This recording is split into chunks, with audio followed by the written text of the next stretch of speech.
Or they try to. What in God's name is going on in here? What was that ruckus? What ruckus? I was just in my office and I heard a ruckus. Could you describe the ruckus, sir? Okay, here's what I would have done. Bro, no one cares what you would have done. Actually, everyone cares.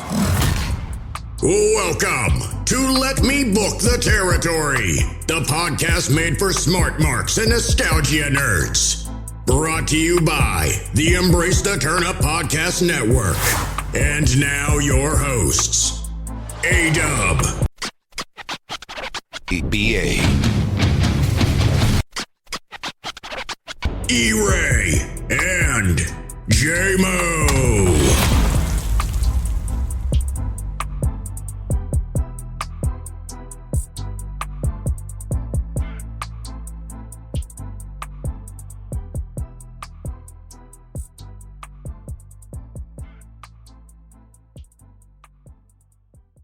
Going through it. The Edge one was like the most like not sad one, especially like if you knew his retirement story already and you've already shed those tears. Yeah, that one was like the most like you're like, oh okay, this is just really cool about how he just always kind of was the guy.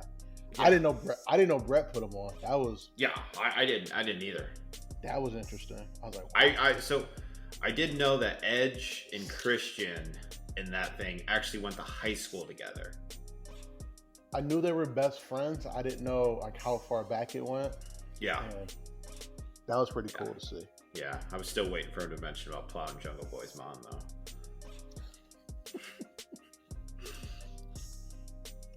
Oh man, and let's get started right there. Yeah. Ladies and gentlemen, welcome back to the greatest professional wrestling sports entertainment podcast of all time. Let me book the territory. Guys, we're going too strong right now. We are the outsiders right now. I don't know. Am I Hall? Are you Nash? Am I Nash? Oh, I got to be Nash because Nash is like from Detroit. So yeah, and I'm more of a shit heel chicken heel anyway. So there we go.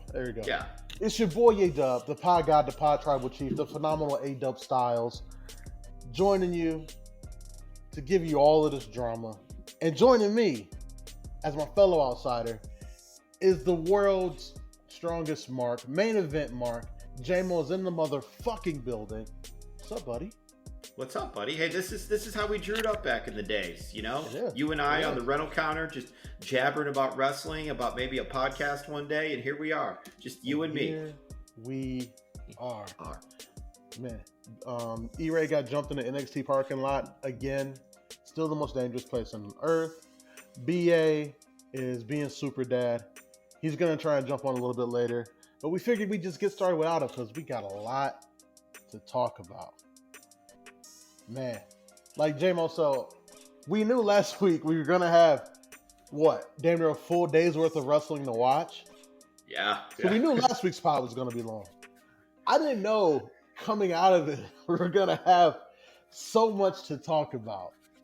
So, all right, so let's hit him with the elephant in the room off the rip. So CM Punk wins the AEW title at All Out against Moxley, which was a pretty good match, I would say.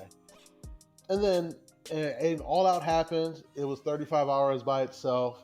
You get new trios champions in the Elite. Swerve and Our Glory retain. Jade retains. Toni Storm wins the women's title. But what was interesting is what happened afterward. They had another one of their media scrums, which I wish they would just call it a fucking press conference. Media scrum makes it sound like a fight. How ironic. In which CM Punk decided to, I don't know if this was just going into business for himself as much as it was. He said, I got some shit to get off my chest. Was not even asked about the Colt Cabana situation or anything. He found a reporter, knew that the guy knew Colt, and led him into a discussion about Colt Cabana in which he laid it all out on the table and then proceeded to go through the entire history between those two and then proceeded to call out Hangman and the EVPs for calling him out for doing his job because they don't like his situation with Colt. Called them gossipy little bitches. Said they couldn't manage a Target. Which, first of all, as someone who's worked in retail before, managing any store is fucking difficult, Punk. Anyways. Yeah. He said all of that. Tony looked flabbergasted, didn't know what the fuck was happening. And then Punk left.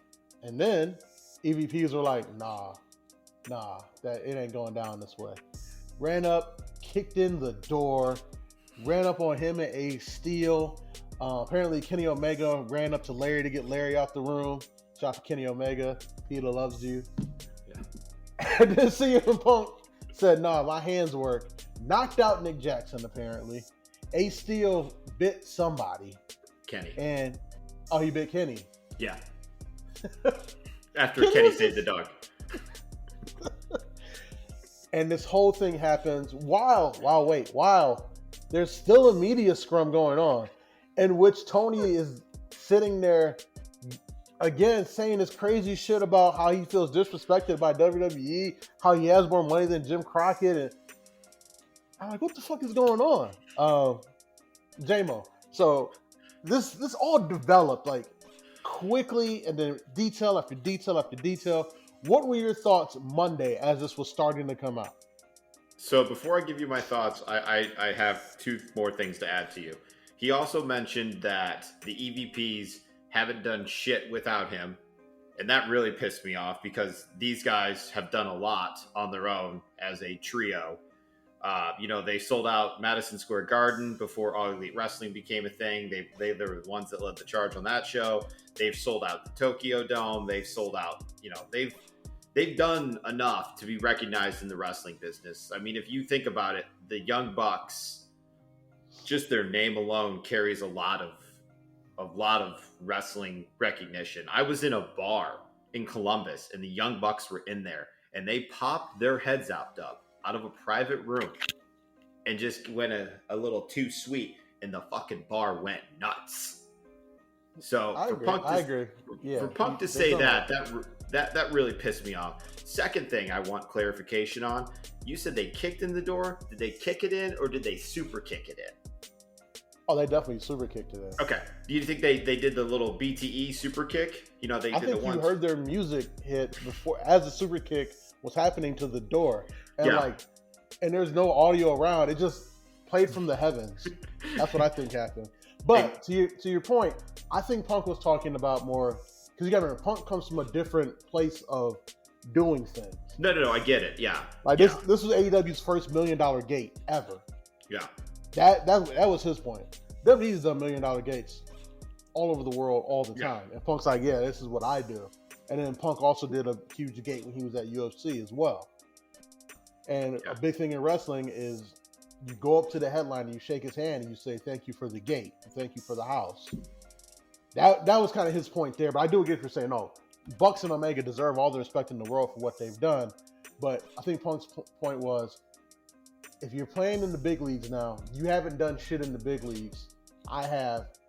And I'm just trying to do my job here. And you guys don't respect me for it. But anyways, continue.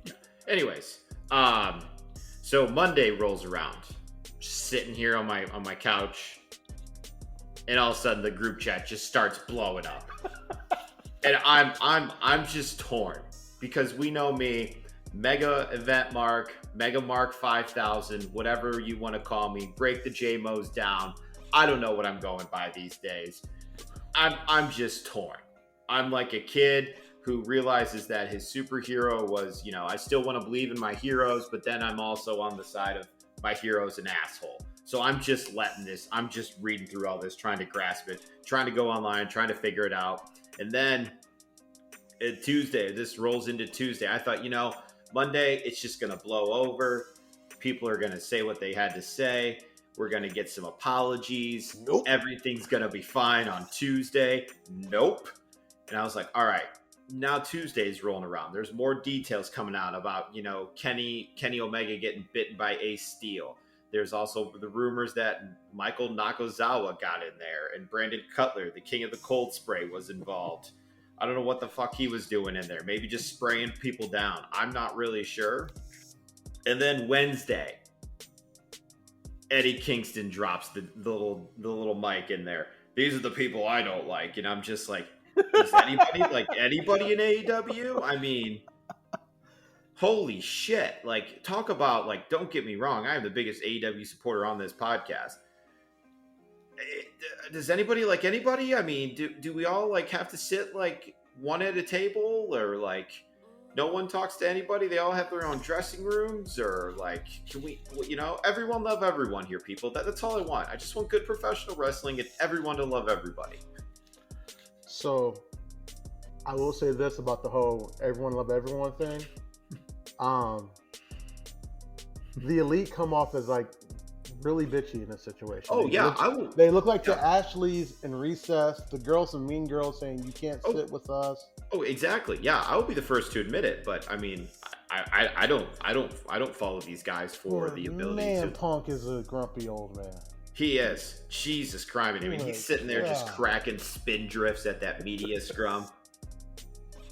And I'm like, Jesus, like, and I was really trying to reserve judgment until like I got all the details. So I was like, this, because nothing like this has ever happened. No. And you're like, you hear about, fights and, between the boys in wrestling, but this is different. Yeah. This is between 4 of your top guys, 3 of them being the executive vice presidents of the fucking company. And that being said, Punk has to go. Oh yeah, he's got to go. I can't go to my job right now, knock out the VP, and then expect to keep my job. If I do, that's my company now. That's mine. Yeah. I run it there. There's nothing nobody can tell me at that point. You are Captain Phillips in that company. Exactly. Yeah. I'm the captain now. I am the captain now. Exactly. Yeah. But that being said, like Punk has to go. Punk's not wrong in the situation like at all. No. That's the crazy part about it. And you look at it and you it kind of makes you wonder, like, is Punk like just like a less diplomatic version? Like, is what's happening with Punk a less diplomatic version of what happened with Cody? Because Cody's the guy, he respects the business. And that's one thing I can tell you about Cody Rhodes from everything I've watched, especially the past few years, is he loves this business more than anything outside of his immediate family. So he's just going to do business. And when he realized that, these guys are kind of just like gossipy girls and like they're kind of drunk with power that they've never had before. And they're also, the devil on the shoulder of Tony Khan on each shoulder. He realized business wasn't going to get done and just said, like, I'm just going to take my leave versus, do this thing. Where Punk's like, no, I'm from Chicago. We do things differently. It just kind of makes me wonder because, like, you heard all these stories about like how they took away Cody's, booking ability, but you're like, why? And like, I'll be the first one to tell you, the shit with Anthony Ogogo did not go well. It was a bad decision overall. Yes. But I'm like, not everything Cody's a part of is bad here. Like, if Cody's really the guy, behind MJF and like the things MJF was doing early, Cody's a smart guy. Yeah. Just remember, Cody Rhodes was the one who put that company on his back during the pandemic, too. Cody was the one that said, hey, for my first match in AEW, give me Sammy Guevara. Like, he knows what he's doing. He knows the business. But if you're telling me that, like, maybe the Elite didn't, they didn't like his booking or they didn't, they kind of wanted to force him away, and Cody's like, cool, I'll walk away. There's a place I can go anyway that now loves me again. Yeah. It just makes me wonder. That, and also they'll give him my last name back, too. That too. Yeah, that too. Don't forget about that. So, like I was telling you, Dub, I'm a huge Young Bucks fan. But I don't like them as like people outside the ring. Inside the ring, I respect the hell out of them. But from what I've heard, they're just gossipy little girls, and I just it really bothers me. Yeah. So here's the thing. I know they couldn't fire Punk now because he got hurt in the match, or as I like to believe, he got hurt punching Nick Jackson because it just sounds cooler. Yeah. So obviously they couldn't let him go then. Sports thing. You can't fire an injured guy. Yeah, exactly. Do you think after his recovery is over, they just kind of go their separate ways? Yeah. So That's what I think. I also think while he was punching while he was punching out Nick Jackson, he just went, "Sorry, Miss Jackson," ooh, and then just lays haymakers on him. Not mad at that. I'm not mad at All right. that. That being said, do you think we've seen the last of CM Punk in professional wrestling? Yes. I honestly, I think after all this stuff that's been said and that's been done, I don't know any companies. I know WWE won't take him back. Impact doesn't have the money. He didn't have a good relationship with Trips anyway. Yeah. Was Impact it better than doesn't his have the relationship money. with Vince? Absolutely. But Yes. was it still bad? Yes. I mean, Impact doesn't have the money. AW owns ROH. I mean, it's hard to see he's going to wrestle again. I think he just kind of fades off into the sunset, and Do we just I guess remember the good times? Yeah, that, and I guess I just remember that we were glad we got to see him wrestle again. But other than that, I'm a big CM Punk fan. I'm not going to be disappointed if I don't see him again. So, next question: Bucks and Omega come back. Mm-hmm. They have to have their booking power taken from them, right? Oh yeah, absolutely. I would be shocked if their EVP title didn't get taken away from them too. Like, the one thing I've learned from all of this, and it's something that we've kind of been theorizing on this pod since its inception, is that there's no adults in the room. No. And it felt that way, and I couldn't put my finger on why. And now I see why. Yeah. It's guys who've never had power, who have power, who probably shouldn't. And then it's another guy who, as much as we call you the world's strongest Mark, Tony Khan might be the world's richest Mark. That's true. Yeah. And there's no structure there. It legitimately, it's starting to look like a house of cards to me. It really is. I get it. I mean, if you think about it, Dub, Tony Khan has surrounded himself with some of the greatest wrestling minds in the business, but doesn't give them any power. So, like I said, you got to give people who have had power before power and to turn this thing around. Because if not, you're going to WCW this thing horribly. Right, but also in that sense, he hasn't put enough business people there. That People too. who run businesses. Here's something about creatives. They're not all right up here. They're just not. Yeah. They're egotistical. Some of them are maniacal. I think Punk's kind of maniacal. And they see things sometimes through this myopic phase of just the creator. And that's why you need structures involved. This is why record labels are successful. Because sometimes if you leave an artist up to their own devices, an album will never come out ever. They need set times. They need budgets. Yeah. They need all these structures in place to hone in this amazing thing that they can do. And Tony is letting the artists just art all over his product, and they desperately need a PR manager. Oh, desperately. And and a social media team. Oh, and yeah. They need 10 people, and each are assigned 5 or 6 guys. You monitor the fuck out of their accounts. You monitor what's said about them. Yeah, you gotta. And then when they get out of pocket, you gotta be like, hey, yo, take that down, or get up to PR, get up to Tony, you, this is gonna be bad. They need that. Talent management can't needs be his phone just taken former away. guys. Yeah. Talent management just can't be former / current guys. It's got to be some legit talent managers, like an Ace Steel or a Dean Malenko. Those guys need to be your talent managers. As great as Christopher Daniels is, he's still active, and he's still active with those guys. You need guys who aren't active with those guys wrestling right now. There should be nobody in talent management that has wrestled your roster outside of maybe Bobby Fish, because he wrestled everybody. Well, they have one. They just don't utilize them. Don Callis. They have Don Callis, but still, Don Callis is a great wrestling mind. Again, I hate to bring this up because we don't talk about this show on this podcast, but he turned Impact around. I mean, he's a great wrestling mind. I think he should be, in charge of that. They've got to do something. Yeah. And that being said, with everything that happened, obviously the AEW title's been vacated again. The trios title's vacated. And like, what do you see going forward? Like, because it does have a very WCW 2000 feel to it. How do you get the train back on the tracks? Just like you said, Dub, you got to get people in there that have managed talent before and that have not wrestled anyone on your active roster. So you and I, we are definitely qualified because we haven't wrestled anybody on the active roster. This is true. So you got to get people in there. You got to get people on PR and social media teams because Tony Khan on a phone is like J-Mo back in his day when he was drunk on OkCupid, just going to town.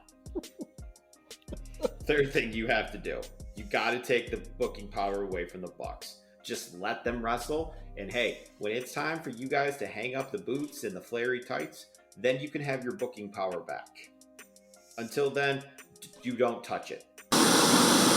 Yo, it's E-Ray, the quasi-bad guy, the Diet Coke of evil, the side god of pod, and I'm here to tell y'all, come check out my show, Binge Flicks and Chill. You never know what you're going to get, but we always talking some good shit when it comes to television and the latest movies. So we want to bring y'all in. We want to make sure you have a good time. You learn something, you laugh, you cry, you might stab a nigga or two. I don't know what you're going to get, but that shit is popping. So come check out Binge Flicks and Chill. And it's me, E-Ray, and I'm out. Last thing, most importantly, put that fucking strap on MJF and shoot him to the fucking moon. Just let's go. That's all. So I'm glad you brought up MJF because the devil himself. Yes, he did make his return at All Out, winning the casino. He didn't technically win the casino battle royale as much as he was just given the chip. I was pumped for Stokely that he was going to win it. Oh, yeah. Stokely winning the world title. Sign me up. But MJF's promo on Wednesday, I thought it was very interesting because he got to be out of character and do this kind of suck up to the crowd thing, like as kind of like an in-wrestling moment. But what it was a lot like Rock's promo after 9/11. It was kind of like, go speak. This is your top guy. Go speak to the people. Go talk to them and let them know shit's okay. Shit is okay. And he was able to do that. He did it in a way where he was able just to kind of talk to them as not as MJF, but as Maxwell Friedman, top guy in his company, but then also throw in the, hey, I'm a Buffalo guy, which he might actually be a fucking Bills fan. I don't know. And then they were able to flip it at the end with Mox coming out to say, all right, now that we've told you that, hey, it's going to be okay. It's almost like when you talk to stockholders on a shareholders call. Let them know, like, hey, things are all right. Then Mox comes back like, all right, but now back to business. Mox's promo was phenomenal. Yeah. And they showed us a setup for this tournament, which I'm not mad about it. I'm not either, because we're getting some new blood in there. It makes the TNT title important because the only guys in it that haven't held the AEW title are the guys who held the TNT title. I was like, huh. No, Jericho didn't hold TNT. No, I'm saying the guys who didn't hold the AEW title. Yeah. Or world titles. Oh, okay. Yeah, you're right. Are You're TNT right. champions because DB hasn't had the AEW title either, but he won his match. Yeah, he did. Looked phenomenal doing it. And beat up Adam Hangman Page, who's just guilty by association. So do we think Page is getting some punishment here?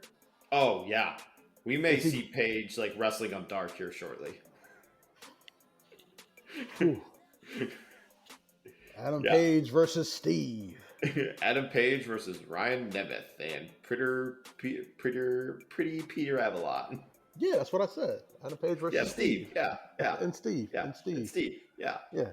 AEW Dark and NXT Level Up are like land of the Steves. Yeah. Every so often, like I'll see like match cards for Level Up, and I'm like, who the fuck are these people? Oh, and then it'll get even worse, and I'll look down. I'm like, oh, Dark. who the fuck are these people? And then one name, you're like, why the? Yeah. It's Oh yeah. weird. That's how it was when I went to AEW. Like the refs were just like bringing them out, like holding your hand. Like it's okay. You're gonna get squashed by Parker Bordeaux. It's okay. Come on in the ring. Yeah. Yeah. Yeah. But hey, back to MJF's promo, and I don't want to not trying to backtrack here, but it was so well done because like after he cut that promo, there was somebody that posted something on social media saying I wasn't allowed to post this picture until after he cut his promo on Wednesday night. It was a fan meeting MJF. Like he's got that much power over people that he's telling fans, "Hey, don't post this until after Wednesday night." I mean, it's absolutely. I mean, the connection that man has with the fans, even though the fans hate him, it's incredible. I was shocked on Wednesday when he got the hero's welcome that he did, and then when he hugged Taz and gave Excalibur the double birds, that was great. And then he just tore down Buffalo, which was absolutely wonderful. I wasn't shocked. Yeah. Homegrown guy, like there to me in AEW, there's no more homegrown guy than MJF. Bucks and Omega made their name in Japan, same as Paige. Daniel Bryan is a worldwide superstar, so is Jericho. Guevara. Guevara is kind of homemade. Yeah. Like he was around in the Indies, but he's homemade. He's definitely. I mean, shit. In his first match, he showed up wearing a fucking panda hat, and look at him now. Yeah, exactly. Yeah, he's very. So Guevara and MJF are definitely the most homemade guys. So I wasn't shocked about that hero's welcome. Yeah. Because I think like MJF is one of those guys that he has like the respect of the crowd as part of the show. You boo me because that's what you're supposed to do. But other than that, you guys kind of fucking love me. Yeah. But that being said, do you see him just cashing in his chip to win the title off of whoever wins this tournament at Arthur Ashe Stadium and MJF walking out with the belt? That's what I think happened. Oh yeah, I think that's. I mean, in order to get this train, like I said, back on the track, it's gonna happen at Arthur Ashe Stadium. My question to you is, Dub, is this new Stokely faction that he's involved with in a way? Do they help? Also, one thing I've noticed about MJF is since he's been in AEW, he's never been a true single star. He's always had some kind of faction around him. Just chicken shit heel. Yeah. Yeah, I know, but that's one thing I noticed. It's like, oh, this guy's never been a true singles heel. He's always had someone around him. But if you put Stokely and MJF together in a ring, the amount of promo power that's going to come out of their mouths is going to be absolutely amazing. Yeah. Do I think that faction gets involved?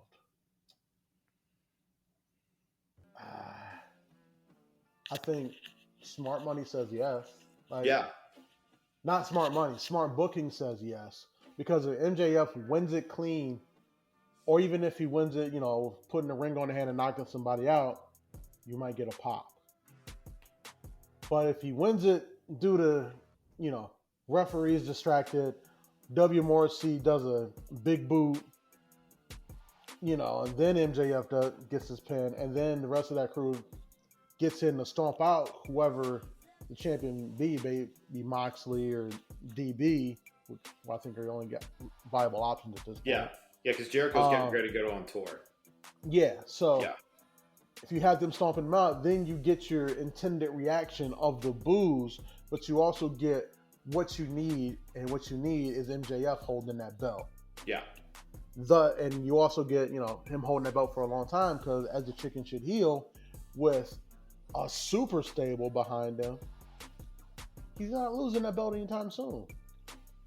And then it also gives you a chance to establish a next guy, which I don't know who they could heat up. I mean, granted, they have 4 months in between pay-per-views, so they have time to heat up a guy. I just don't know who it would be at this point. Well, there's one option that's this is the guy, and it makes sense, but on the other hand, it doesn't. It's kind of a double-edged sword here. But the answer is Wardlow, to heat him up again. I mean, he's still kind of hot off his TNT run, especially that Homeboy's got new music now. But, other than the fact that he still says he's from Cleveland, and we all know he's not from Cleveland, he's from Middlefield. Fucking Middlefield. But, to heat him up again, but have MJF go over on him would still be huge. I mean, after that, they could possibly heat up Darby. I know. I don't like Darby either. I honestly think ever since him and Gigi broke up, he's just trying to kill himself from the stunts we see on Instagram. She left me. Get the Jeep. Let's run it into the house. I can't buy it. I can't either, but still, I mean, you can heat him up, but have him lose clean and still keep the heat, the rocket on him. So maybe they get Ricky Starks involved in this. Or Powerhouse Hobbs. There's your guy. Powerhouse? No, 97 Rock. I mean, Ricky Starks. Ricky Starks, yeah. Jerry Curl. Yeah, I see. I don't see how you could. Don't get me wrong. You could heat up Darby and get him there. How do you convince me that Darby is going to beat MJF with that stable behind him? Oh no, I'm saying you can heat him up to the point where he loses, but still has the momentum. Okay. All right. Yeah. All right, because, I mean, just the As Boys and Lee Moriarty just beating up on Darby every week. Don't get me wrong. I tune in every week. Yeah. And then, for that to keep happening, you're like, oh, but he can still challenge MJ. I'm not. No. Yeah. But 97 Rock, Ricky Starks, that's the guy you can heat up. Once you get him past Hobbs, however you have to do it, that's a guy you can heat up. I like that idea. Yeah. For some reason, they're still really stuck on this Jungle Boy thing. Yeah.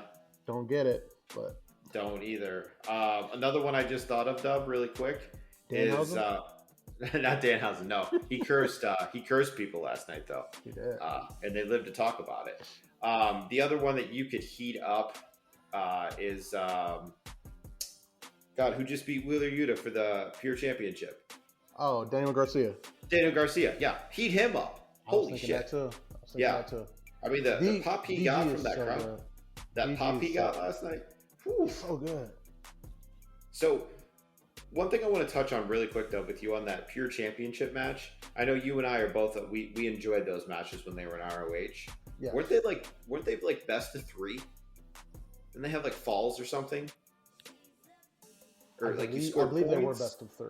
Yeah. Okay. I was really confused at the end of that match, and I was like, there's 2 other falls that should happen here. Yeah. But, okay. Because that's why you get the 3 rope breaks. Because in theory, if you go all 3 rounds, you still have 1 left if you haven't used them up. Yeah. Correct. Okay. Just make it sure. Yeah. But that as much as I love pure wrestling matches, I think that is a title that kind of holds guys back from the TNT and the AEW title and even the world title, because you're only defending it in those pure rules matches. So, and DG's only going to defend it against a Lee Moriarty, against a Daniel Bryan. He's not going to defend it against any brawlers or brutes. So when you're trying to heat him up, when you want him to beat those guys, you kind of got to get that belt off of him, because it begs the question: well, why would DG have a match against, I don't know, what's big dude, Blade? No, Butcher, the big one. Butcher, yeah. Why would Butcher's not a technical savvy guy, but that's somebody, if you want to pitch DG's like, yo, he can beat these big boys too. All right, and you're like, but he has his pure title, shouldn't he be focusing on that?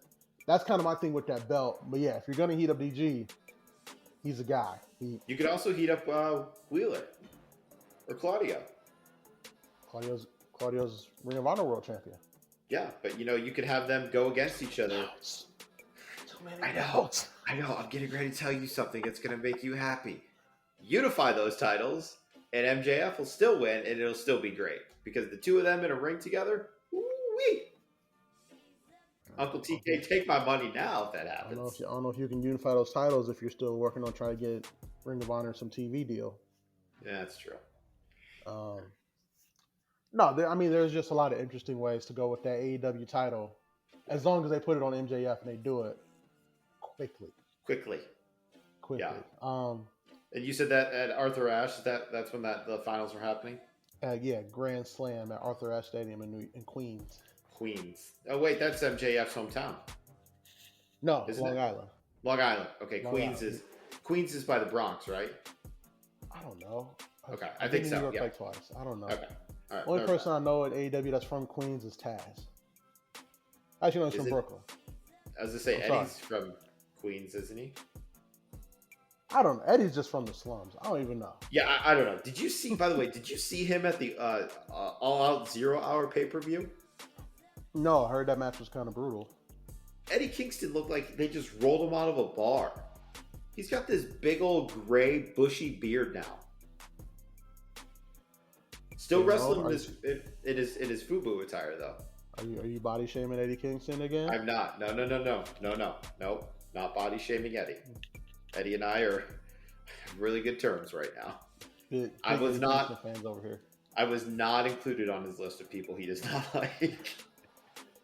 So back to other titles that were vacated were those trios titles. Jimmo, what'd you think about that trios match? Oh, I That loved it. Triangle best friends.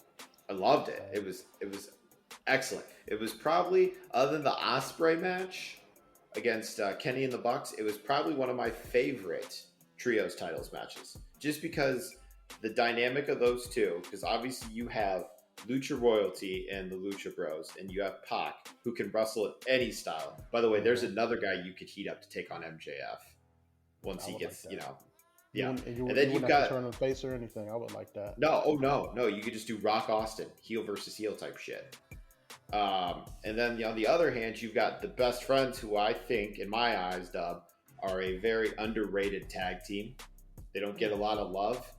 I saw something today on the slum of the internet, aka Reddit, that being a Best Friends fan is like being in a toxic relationship. And then Orange Cassidy, who again is another guy you don't have to heat up because he has that heat with him already. Just to see him get a title match would be fun. But I just thought the dynamic of that match, the way they worked it, the fast pace. Again, I've seen the Lucha Bros and Alex in action, and they're fun to watch live in person, just because of the energy they bring to. Yeah, I believe it. And as everybody who listens to this pod know, I'm the biggest Penta fan walking planet Earth because Zero Mero. Yeah. And I don't know why E-Ray doesn't like, he just mushes the guy in the face. I'm like, I love it. I love it. It's so great. Be It works. disrespectful. It even works better when Penta plays a heel. Yeah, be disrespectful. It's great. Yeah. Did you think the right team won? Because I did. Oh yeah, I completely agree that Death Triangle, or as I call them, Scissor Triangle. Yeah. But I was all about them winning that match. I was very happy that they won, because when the Lucha Bros had those tag team titles, they put on bangers of a match. And now you add Pac into the equation. It's I think those trio titles, even though I know you are not a fan of trios titles, I think they may open your eyes to new heights here, to new things in wrestling. Here's the thing. I like trios matches. I'm not a fan of a trios titles. I don't think, they had to bring fucking 3 guys over from New Japan just to have a full tournament. And now they're down those guys. They're down the Elite. They're down the Dark Order because one of those guys is injured and getting ready to go join Andrade. You've already lost 3 teams on you know how hard it is to have a trios division? Yeah, that's true. I get it. And I mean, don't get me wrong, they could just call Dalton Castle and the boys the true OG. trio champions. Yeah, but yeah. That's beside the point. Or call us. I'd be down to get Penta Driver 95 or 6 or 7. Listen. I've been working on my Canadian Destroyer. I'm so Okay. So, All right. Speaking of Penta moves that are awesome, the Made in Japan is one of the coolest looking fucking moves in wrestling, and not to mention, it's a great name. It's a great name for a move. Great. You're like, what's that? Oh, he just did the Made in Japan. The what? The what? That's not a proper noun. Yeah, it is. The Made in Japan. Yeah. Made in Japan. Yeah. Anyways. You could have a Seinfeld episode on that name. Could you imagine a Seinfeld episode when they're just talking about wrestling for 5 minutes? Oh.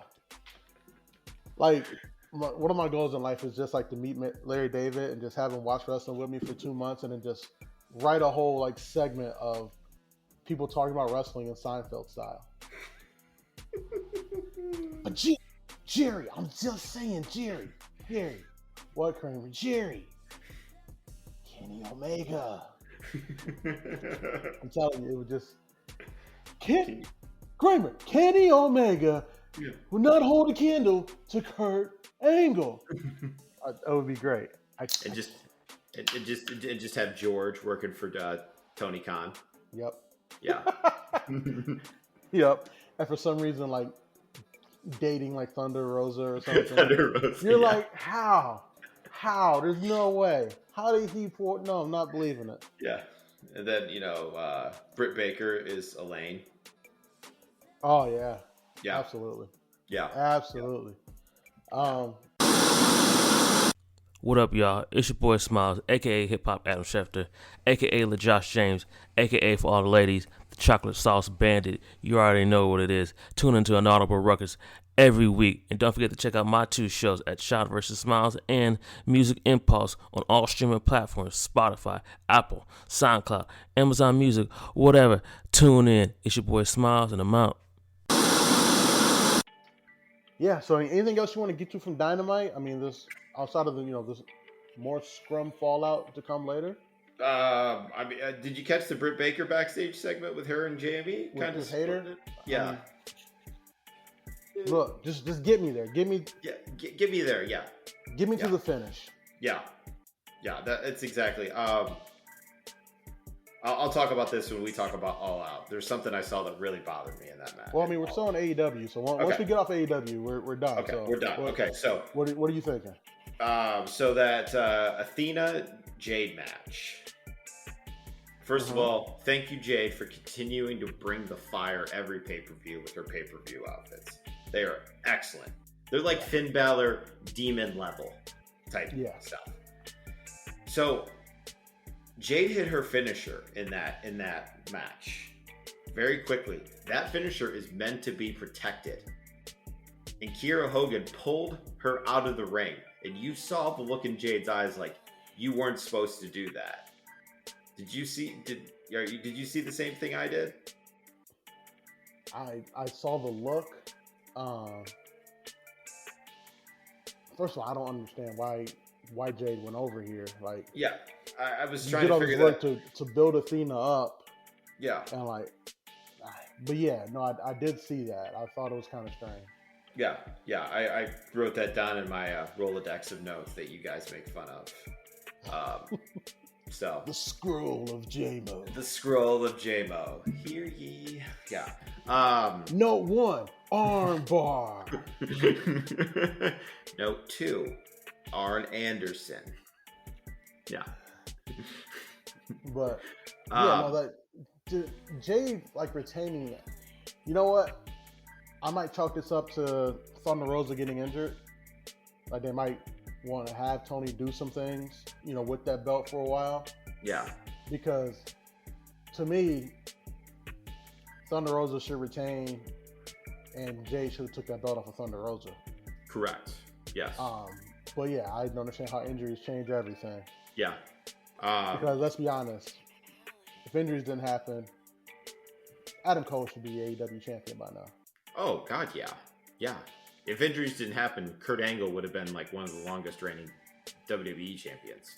But injuries happened and we got Perk Angle. We got Perk Angle instead, yes. Oh. Ugh. So last thing on AEW, I gotta ask you, because I know you gave Uncle TK your $50. Wink, wink. Wink, wink. What was your match of the night? I think you and I are gonna have the same match of the night, but.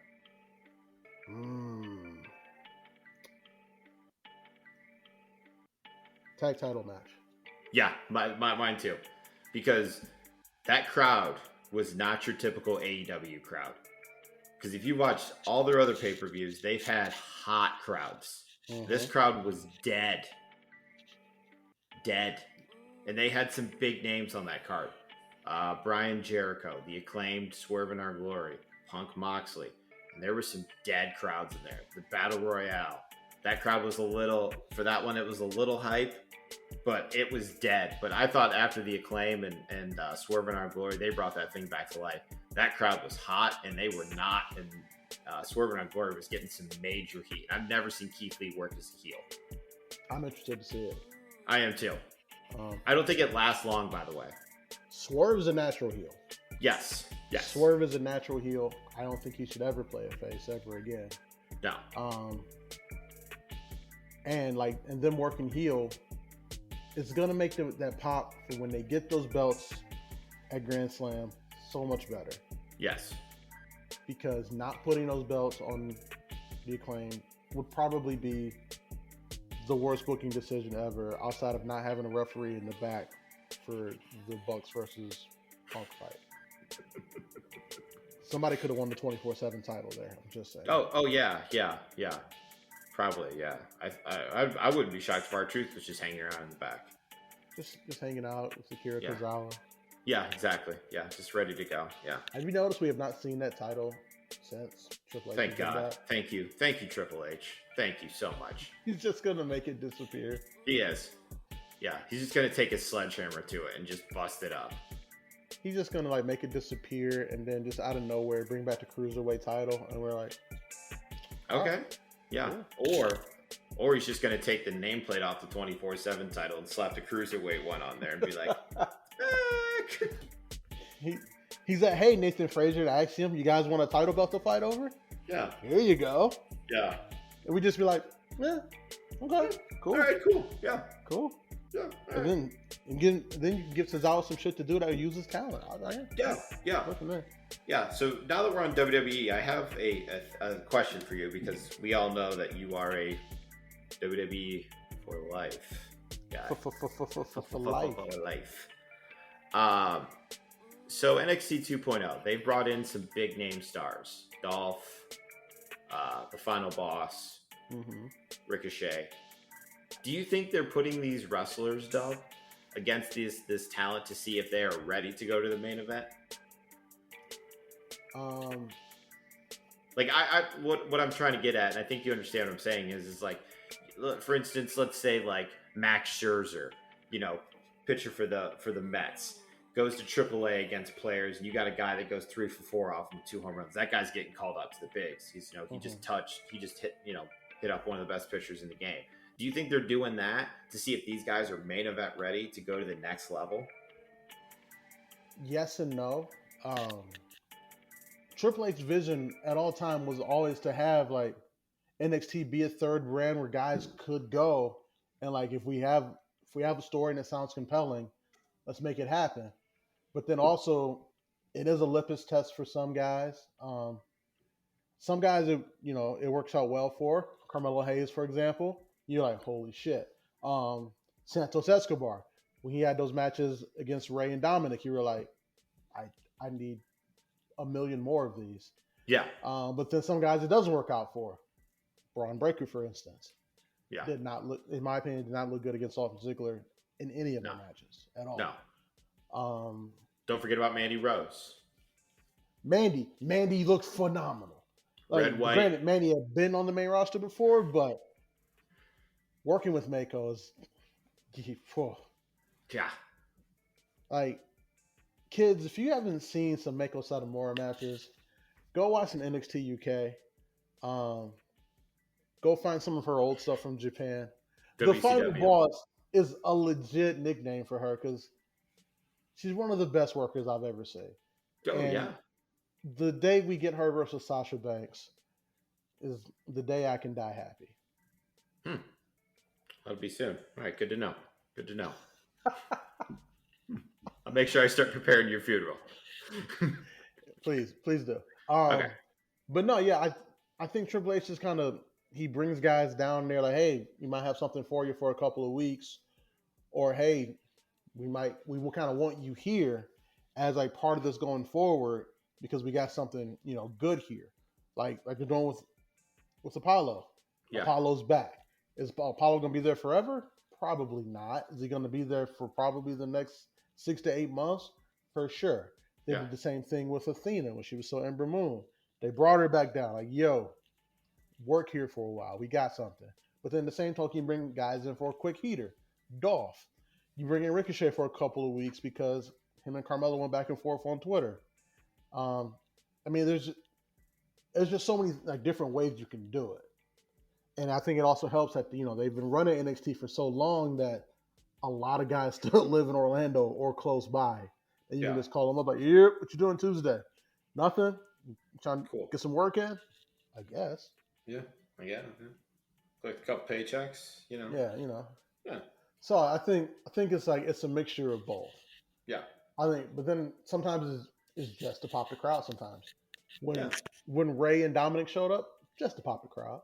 Yeah. Why not?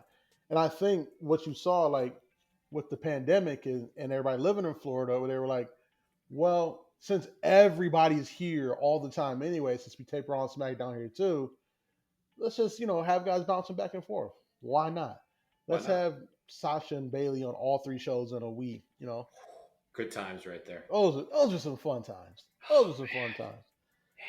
Those 2 women do not get the credit they deserve for literally putting the entire company on their back during the pandemic and just being on every single show, holding every single women's title, and like being convincing with it. Oh yeah. But anyways, do you want to start with Worlds Collide? Because it was a good card. Yeah, I only saw a couple matches because I was out hitting some bombs, as the golfers say. Hitting some bombs, missing some putts, just money just oozing out of my pockets. But yeah, you know. So Worlds Collide, we had, you know, the NXT UK World colliding with the NXT World, and the NXT UK World pretty much just crumbled on itself. Yeah, just like your picks. You were one ahead of me. You were only one ahead of me. I went 11-8, homie. Whatever. You were 8-11. This isn't, you know, I understand you're a Lions fan and you get a little dyslexic with numbers and everything, flipping shit around. And, you know, speaking of 8-11, there's your other 8-11 buddy right there. It's not 8-11. You already, I just walking in just spewing lies and just ridiculous lies and hate. Look, man. Look, J-Mo. I don't know what happened before I rolled up out of the limo that White Virgil was driving here. As BADBIC rolls up to the pod here. White Virgil. Yes. You know, BADBIC does not have a black Virgil. He has to be Caucasian. No offense, J-Mo, but it's just how it has to go. If you need me to be your White Virgil, I'm all in it, BA. For you, y'all heard it here first, podcast listeners. Yeah. I will drive your limo, be your meat sauce smasher, whatever you need. Okay. All I need you to do is just hold the $1 million Black Wall Street title. That's all I need you to hold. You got it. All right, I can do that. Yeah. So BA, we were talking about NXT. Worlds Collide and how the UK world just crumbled up against the NXT regular world. Big time. What was your big takeaway from NXT UK? I mean, NXT Takeover Worlds Collide. It was like a classy way for them to put that promotion to bed, it seemed, and to kind of make it their own. It told me a lot of how they thought about that talent. They didn't think as highly as maybe somebody on this podcast did once upon a time. I'm not going to say any names.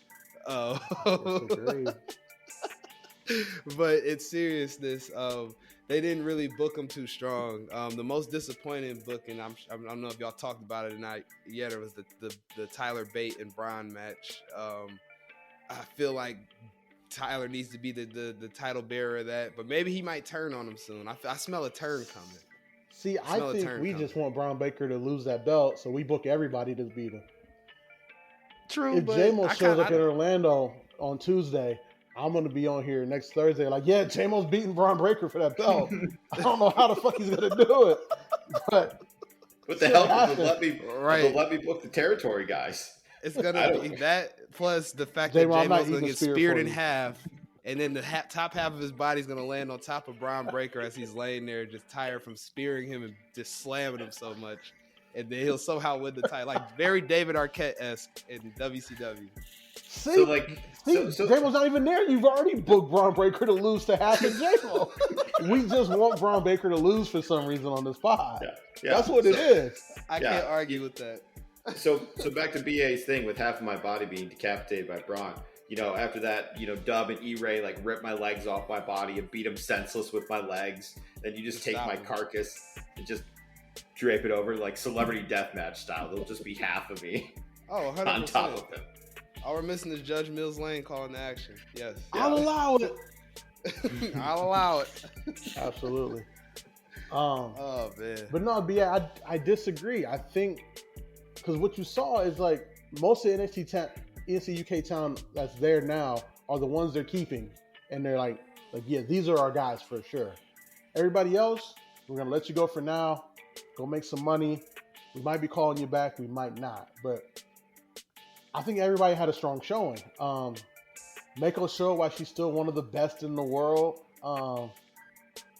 And to me, the finish of that match was done perfectly. To have Mandy hit the knee on both of them and that knocked Mako out the ring, and then pin Blair, protects the fuck out of Mako. Red, white, doesn't blue, hurt baby. Blair at all. So what? Red, white, and blue. Red, white, and blues. Whole different idea of patriotism after Saturday. Absolutely. I get it. Yeah.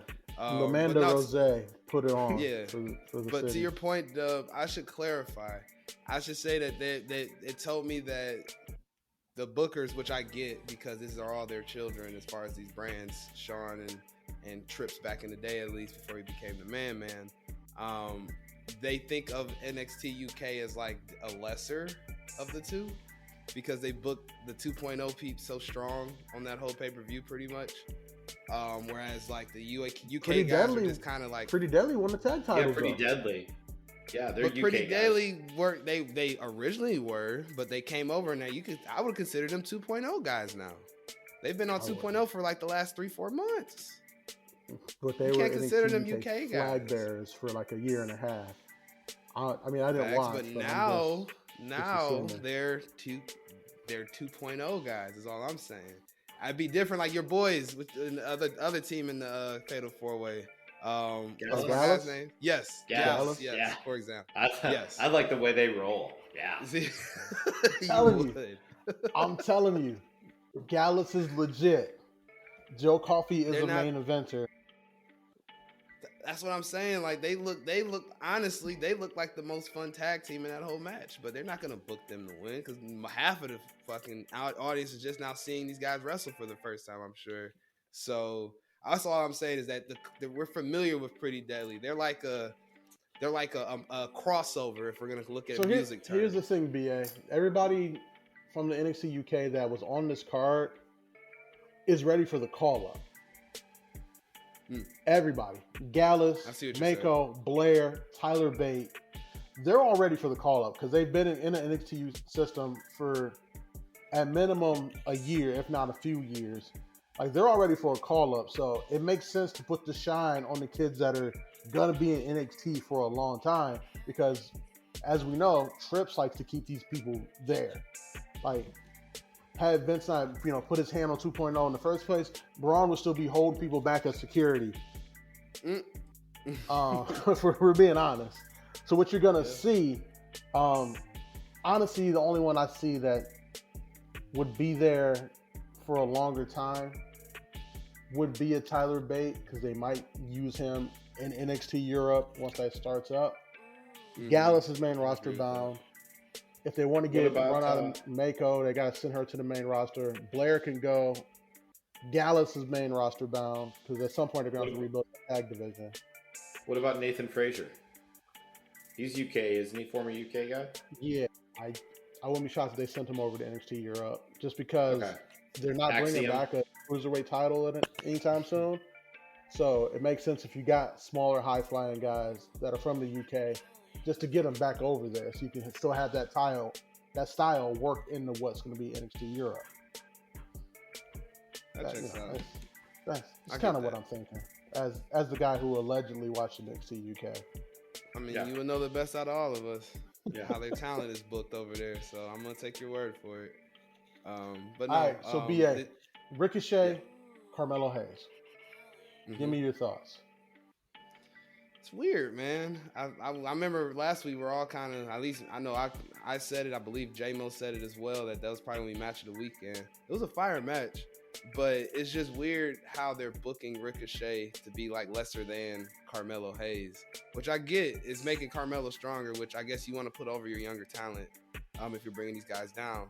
So I like that they're using the main roster guys appropriately, but I feel like it's kind of also stifling Ricochet too in the same breath. I don't know. I'm kind of indifferent about it, especially after 2.0 this past week, watching them like not Trick Williams like get demolished, but kind of make a match out of it with Ricochet until Ricochet took it over. So I don't know, man. I'm hoping that they let this go a little bit longer just so maybe Ricochet can look a little stronger and make it make more sense. But I get it from a veteran putting on a younger guy standpoint. If any of that makes sense.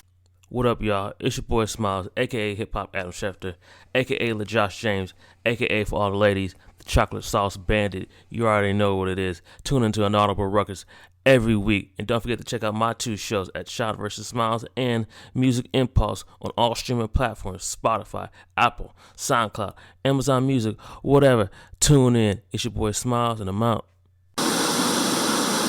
It does. I don't know, J-Mo, chime in before I give my thoughts. I got quite a few. So BA, I agree with you what you're saying about how they're making this looks kind of Ricochet look lesser than. The only reason I can see this going further than what it is if they do like a best of 5 series. You know, between Ricochet and Melo, and just let him go and just let him go. Don't, just 5 wrestling matches, give it everything you got. Let's move on and let's roll. And then Ricochet goes back to SmackDown. Melo maybe goes to SmackDown and Raw with him. I think that's the only way to kind of solve this. Is they're both great wrestlers, and they're, and I think a best out of 5 is the way to solve it. Because I agree with you. I was so excited for that match, but it just felt like they made Ricochet look lesser than what he is. Because when Ricochet can go, he can go. He's one of the best wrestlers on the planet. But I think they just need to let him and Melo finish this in a best of 5. I'll give you best of 3. Best I don't of know 3. if they're gonna do like the Frazier thing, because I can see Ricochet probably getting one if they wrestle again, which I hope they do. But then you can put it at a bet. You have a normal blow off, maybe a steel cage match or some shit, or a ladder match to get the blow off and let them go their separate ways from there. A ladder match would be sweet with Ricochet. Oh yeah, I can smell it going in that direction for sure. Because dudes, if anybody's gonna have that match, those 2 dudes deserve it. Plus, I see bigger and better things for Melo. Like he says it, he's the A champion, and the North American title is that title. That's where I wanted you guys to get to. But I want him to, and this is going back to fucking Brian. I don't want Carmelo to hold on to the NA title for too long, because I feel like he could do so much more with the main title to putting that on and making that a name that it hasn't been in a long time. I'm shocked they have. Sorry, BA. You're good. No, you're good. I'll say that's all I got. I'm shocked they haven't made that North American title like an option. Like, you win this title, you can cash it in for a main for that NXT World Heavyweight Champion.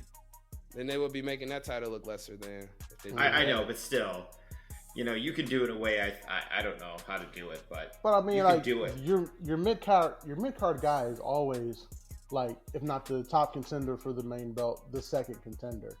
Like, that's always been just kind of an understood thing in wrestling. Like, whoever you think Braun's top contender and what is right now, whether it be JD McDonough or Tyler Bate again, you don't go any further down the list without saying Carmelo Hayes. But the reason you think Carmelo Hayes is like can do so much bigger things is the reason they booked Ricochet to lose to him in the fashion they did. Because Carmelo Hayes greater sign Ricochet. Carmelo Hayes is a legit undeniable talent in every single way. There are ways you can deny Ricochet. You can be like, all right, well, he can't talk at all. Yeah. Sometimes when he tries to look cool, he looks like a corny guy trying to look cool. Like, 100%. There are things you can point out about Ricochet. You'd be like, all right, damn, he can go, but I can't put him as the face of my company because of the deficiencies he has. Melo, then you're like, all right, what's the knock on Melo? He's not tall. That's it. that is 100% it. But he, as a talent, he is just undeniable.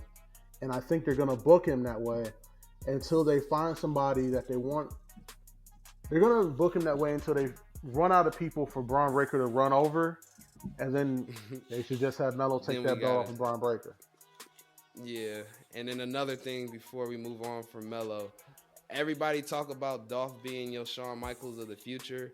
Carmelo Hayes is your Shawn Michaels of the 2020s. The way he's booked, the way he talks, the swag he has, the way Trick Williams stands behind him like Diesel used to stand behind Shawn back in the day when he was getting his rub on. This is your Shawn Michaels because and the way he wrestles in the ring. I think this is going to be our generational talent. Like Carmelo Hayes we're going to be talking about him 10, 15 years from now. He's even kind of built like Shawn too.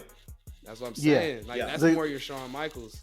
Yeah. The guys that are going to to me, the guys that are going to come out of the NXT 2.0 thing that were like built up in it, that are going to stand out, are going to end up being Carmelo Hayes and Julius Creed. Because Julius Creed, he has mic skills that he doesn't even know he has, and he can go, and he has this like Kurt Angle's type intensity to him, and you believe like, oh shit, he's really intense about this. Someone should really hold up a sign for him that says, hey, pro wrestling, not an MMA fight. Calm down. And then Melo, again, undeniable talent, great in the ring, great on the mic, and Melo sounds like he believes every word that comes out of his mouth, scripted or not, in character or not. We'll never be able to tell different. And even more so, speaking of the Creed brothers, I can see them being booked how the Harts used to be booked, like Brett and Owen back in the day, because they always had their family sitting ringside at events. I can see at some point in time, this is years down the road, I don't think it's going to happen anytime soon, but one of them's going to get the big head and start pulling like, I'm the better brother type stuff, which would be amazing. But I'm sure that this is stuff that they're already chewing on in the back as far as agents and producers go. But yeah, man, there's a lot of wise booking decisions happening in 2.0, which I'm not mad at, which I can't say about. I'm sure the show y'all already talked about. So yeah, absolutely. Oh, you mean the show where Eddie Kingston hates everybody? Everybody hates everybody. That need to be the name of that damn show. Man. We already right for the record, y'all. Punk was right. We already booked a Seinfeld episode of AEW. We did. Yeah. Y'all did it on the show? I thought you were talking about it from the chat a couple days. No. Oh, man. You did. Larry David, give us a call. I got a whole episode for you. Bring Seinfeld back. Oh, man. This one episode. I can't wait to listen back. I'm a Curb Your Enthusiasm fan, too, so that's going to be good. All right, fellas. So anything else we got from Worlds Collide, NXT on Wednesday or anything? J-Mo, I know you're a big Axiom guy. Do you want to talk about Axiom? I'm still trying to figure out his math equations. Still trying to carry the 2 and add the 1, and I'm so fucking lost. Hey, J-Mo, you don't want to talk about how Grayson Waller said he didn't want to listen to his mom anymore? No? Nothing? Nothing. He's not. Look at J-Mo trying. Are you a Grayson Waller mom fan now since she told him to get his shit together? She's a little bitch, just like her son. Oh man, no, wow. J-Mo, that's somebody's mom. Yeah, that's somebody's mom. She produced him. She produced him. I don't like him. Oh, I love how they're pulling a Judy Bagwell right now. My mom is going to go throw hands with Grayson Waller's mom, and then I'm going to beat up Grayson Waller. And if I don't, my dad will. Are we going to have a J-Mo's mom on a pole match like we did at WCW with Buff Bagwell's mom? No. Actually, let's take that back. I'm going to send my dad in to beat up Grayson Waller. And then I'm going to take the pin. Yeah. That's a real heel move. Go over? There. Yeah, I'm just going to step on him and do the old Lionheart pose. There you go. Yeah. Man, it sounds like Grayson Waller needs another raise. Every week we get this man more money. Send us 10%, Grayson, for sure. Just real quick, man. Or Tiffany Stratton's number, something. Give us something. Yeah, something, man. Need something. But another point, Dub. Before we move on from, I want to make a point about Final Boss. I hope she stays in 2.0. because she's gonna do a lot for those ladies to help them along. Like our Lash Legends, our Nikita Lyons, our Ariana Graces, our ladies that are very, very green to the business, like not quite level up, but not quite should be doing what they're doing on 2.0 without a veteran in the ring. Mhm. I hope she stays there and helps those ladies out and get them above the curve that they need to be. I'm not mad at that. As long as I get the final boss versus the legit boss at some point. I'm cool with it. That's there. That books itself. I need it to happen. They probably would put on a banger ass match too, though. They definitely would. I shouldn't say no problem. What? That'd be crazy. That Satomura special backflip double knees thing that she does is one of the craziest moves I've ever seen. Oh yeah, like she it would be like Eddie and Chris Benoit wrestling a match if they were to get in the ring. If the bosses were to throw down, it'd be wild. The bosses. But who knows? Booker's dream. Sorry. Great Survivor Series match. Triple H, I know you're a fan of the pod. Great Survivor Series match if you want to get NXT involved in Survivor Series again. I think next year next year's Survivor Series we'll see that. This year's I think you're still cleaning up Vince McMahon booking messes, so not yet. But next year I think we will see the 3-way involvement of the NXT camp with the Raw and SmackDown brands. That shit just goes. And I'm sure they saw that and remember. North American champion Grayson Waller versus The Miz. J-Mo was like, nope. I was about to say, J-Mo, my head might explode. All that just heel bullshit going on. Oh, man. With It's not Logan gonna have Paul any as hair. special guest referee. Oh God, I'm just gonna shave my head now. I look like BA here a bit. There you go. Wow, Get that all Gillette, right. baby. Yeah. So are we moving on to the next show of the weekend or the last show to discuss of the weekend? Yeah. Oh, you mean the best show of the weekend? The Clash at the Castle. It was a big So surprise. really quick before you guys get into it, I just want to make one point about that show. Mm-hmm. Going into it, I was like, "There's only 6 matches on this card." Okay, but sometimes less is more. Absolutely. So are you saying 6 was greater than 16? Yes, I barely made it through 16 matches. I was fighting to stay That was awake. the beginning. That was the beginning of the weekend for J-Mo. All out was like, I think everybody was just through at that point. Yeah, it was definitely wrestled out. By the time I was like sitting in my recliner, like death grip on the arms. Yes, just trying to keep myself up. Oh man, Gaby's just throwing water at me. That's what you thought it was. That explains why I was coming at that weird angle. All right. Let me get control of this here. Back on track. But yeah, give me your match of the night from Clash at the Castle. I gotta go to the Sheamus match in Gunther. I was not expecting that. I was highly pleased and did not think they were about to beat the shit out of each other like that. But I forgot.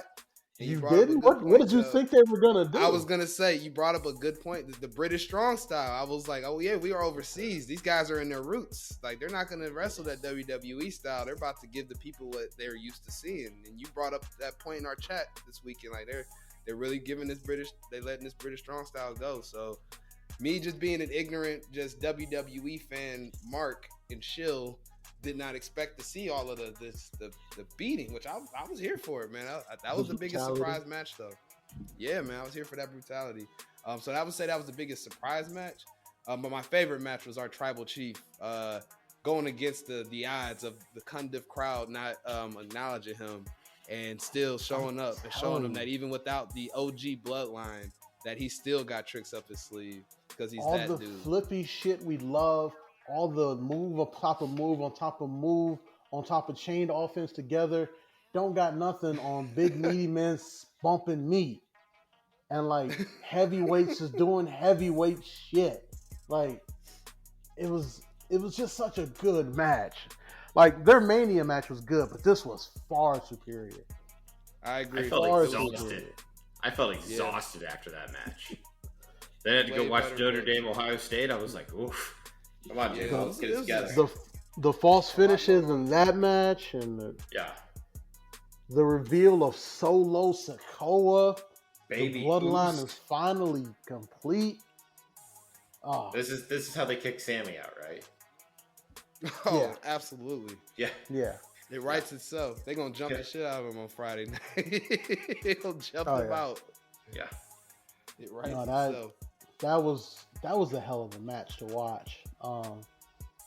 And they made the right decision. Just because you're at home, don't put Drew over.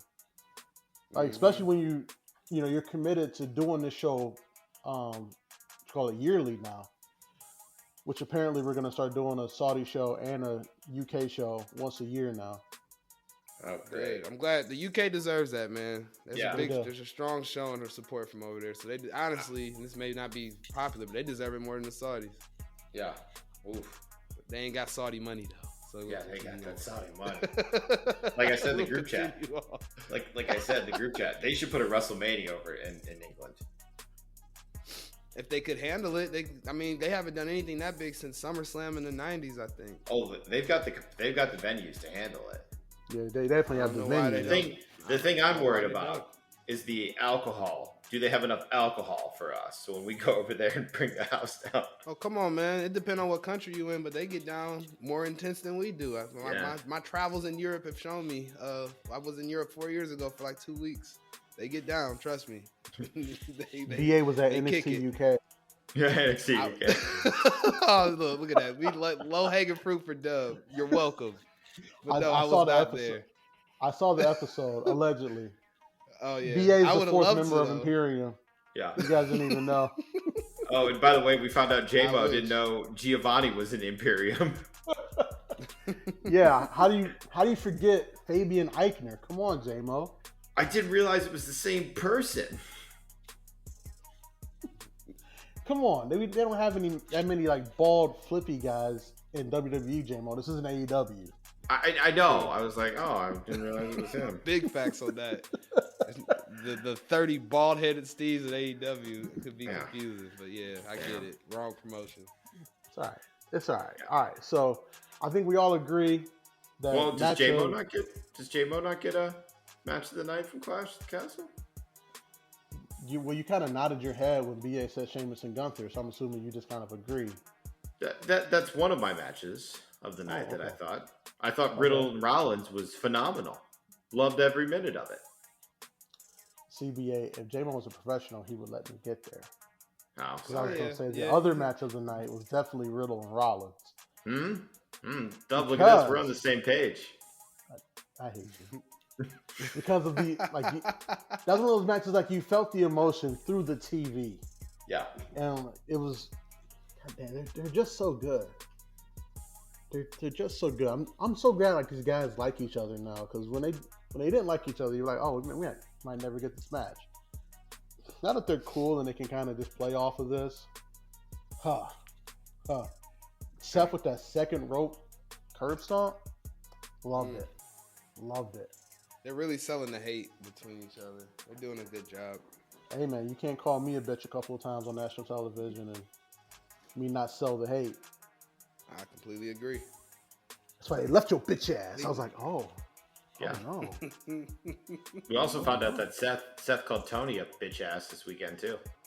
That was hilarious. That meme is gonna go down, and That that's was a gonna be great- meme of the year. Yeah. That was a great meme. Yeah, Clash was just such a good. It's so card, good. top to bottom. Like, I feel like the hype, they didn't hype it a lot, like match-wise. Like, we knew some of the matches going into it. But, man, that card delivered, man. That was a great card. I even cared about a wasn't Liv bad. Morgan match. I did, too. I was like, come shocked on, on that. Shayna. That's a Choke that little skinny huge bitch shock. out. Come on, Shayna. Whoa. Wow. Choke Who her hurt out. you? Pilot. Who hurt you? Do it, Right. Shayna. Do it for the pod. Liv's such a nice girl. What page of Pornhub are you on right now? Jesus Christ, J-Mo. Definitely 55. bondage and Fair. we'll continue on.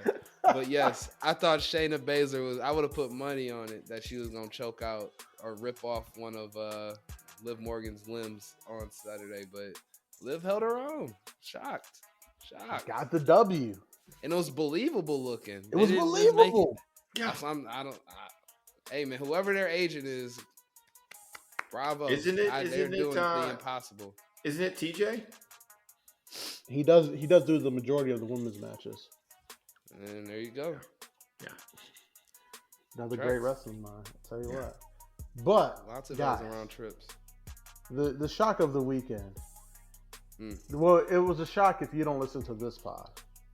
Was Dominic Mysterio turning on his father and the man who is essentially damn near his uncle according to the storyline. Dom said, look, man, she been wrapping these legs around me for 2 months now.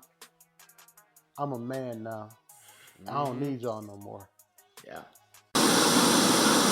Yo, it's E-Ray, the quasi bad guy, the Diet Coke of evil, the side god of pod, and I'm here to tell y'all, come check out my show, Binge Flicks and Chill. You never know what you're gonna get, but we always talking some good shit when it comes to television and the latest movies. So we want to bring y'all in. We want to make sure you have a good time. You learn something, you laugh, you cry, you might stab a nigga or two. I don't know what you're gonna get, but that shit's popping. So come check out Binge Flicks and Chill. And it's me, E-Ray, and I'm out. Were you guys shocked by the turn at all? Because it didn't seem like it was happening. Nah, man. Not only was I not shocked, I was pleased to see it. Even though, like, he looks like emo Spider-Man in Spider-Man 3 now. I just need him to start dancing. You might see it. He looked like he wanted to start busting a move on Raw. Oh, God, no.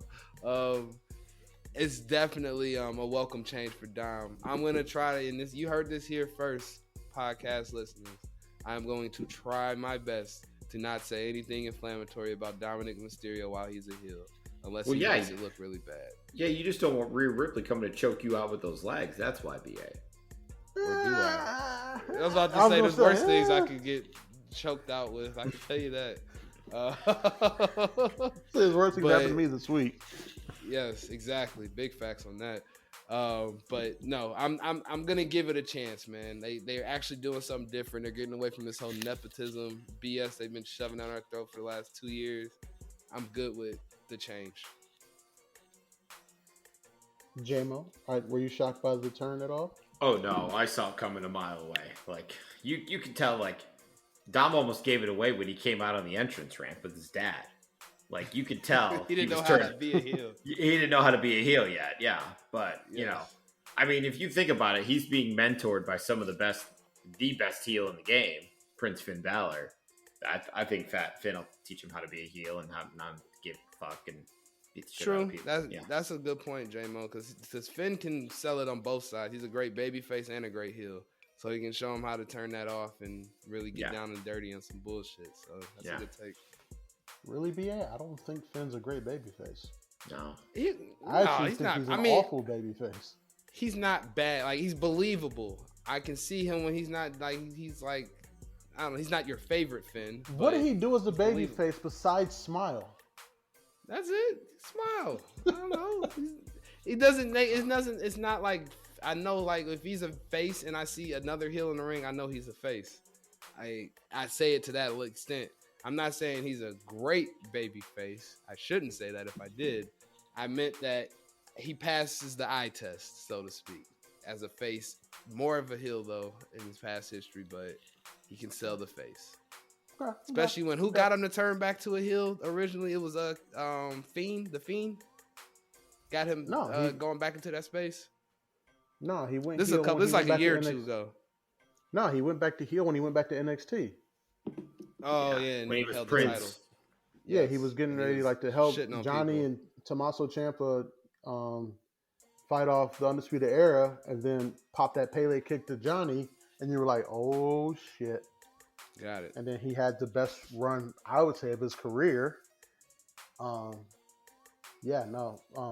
This turn, I loved it. I loved it. I loved it because, like, you gave him even more reasons, like during the match. Edge coming out in the luchador mask, Ray celebrating with Edge, and when Dom was the one that helped him out to get the W. I was like, there it is. Oh, yeah. It's all there. It's all there. Like Traditional- all the nuance and like the little details, they were all there. I fucking loved it. Yep. And again, like I said, Rhea just been choking that man out with her thighs for 2 months straight. You know, everything went dark and then he saw the light. Yeah. Yeah, he did. Yeah. Or Yeah. the- I mean, or the- we saw what Buddy Murphy's body, you know, with his body transformation. He's got to get yoked to be able to keep up with Rhea, you know. True. He doesn't want to get choked out either. Or does Yeah, he? man. Yeah. We're Australians. Yeah. Or does he? that So yeah, dingo so meat. he always goes too far. He always goes too far. Oh man, moving on. I can't even. From the turn of the century to the return of the week, fellas, the monster among men is no longer controlling his narrative. I'm here for it. Came out and just ran through the entire tag team division. What do you guys think? You guys excited to see Braun back? I had my Braun shirt on Monday night. I was here for it. I missed him. And he looks great. I'm here Absolutely for all of it. yoked. Yes, he is here. He's gonna be. I love it that they're just adding more people to throw into the heavyweight fray. By him coming back in, even though I think he's gonna dick around a little bit on the mid card, just because he's just walking in the door. You can't just throw him into the mix like that. There's a lot of other people that you could before him. He's like the only person that like not only person, but he's one of the few people that looks legitimate enough to just be thrown into that. Maybe like him and Lashley have something going on. I would like to see him and Bobby Lashley go at it. Well, the prevailing thought is that he's going to be on SmackDown going forward. You're right. That is true. I did hear that as well. Braun So Gunther. what that leave? Does that leave a Gunther? Braun Braun? Gunther. Oof. I don't know how you book it or who you book to win it, but I don't know either. But that's a lot going on in the ring. But I'm here to see what happens. that's an interesting match. I feel like you got to do Braun and Drew at some point. Yes. You think you work your way to Braun Roman? I don't know how you Some get there point. with them Yeah. both being like mega heels, mega monster heels. I don't know how you get there. SmackDown needs some more faces. Yeah. I bet you Braun's going to be a face. No. Oh yeah, he got cheered though. You got cheered. Yeah, he got the return pop. Yeah, but I don't know. He was fucking up heel tag teams though. Did he fuck up any baby faces when he ran up in there? He Yeah, put the Angelo Profits. Dawkins through the table. Oh yeah, the Profits. I just keep thinking about the American Alpha. And New Day That's was all- there too. Yeah. Yeah, you're right. I've never seen Angelo Dawkins get manhandled like Braun manhandled that man. Fair. Yeah, he did He toss made him. Angelo Dawkins look like a small child, like Nicholas, his former tag team partner. Yeah. Who tweeted that night the eyes when he saw his boy come out? So we might get a Nicholas. We might get a Nicholas appearance. But no, I completely forgot about Dawkins getting put through that table. All I was thinking about, because they keep showing it because he tripped, the American Alpha takeout, and I was just thinking like, oh, I guess he was here to just take out the hits, but no, he was fucking took out everybody up. Took out everybody. Yeah, but he's supposed to be on SmackDown going forward, so that adds another heel to that already heel heavy roster.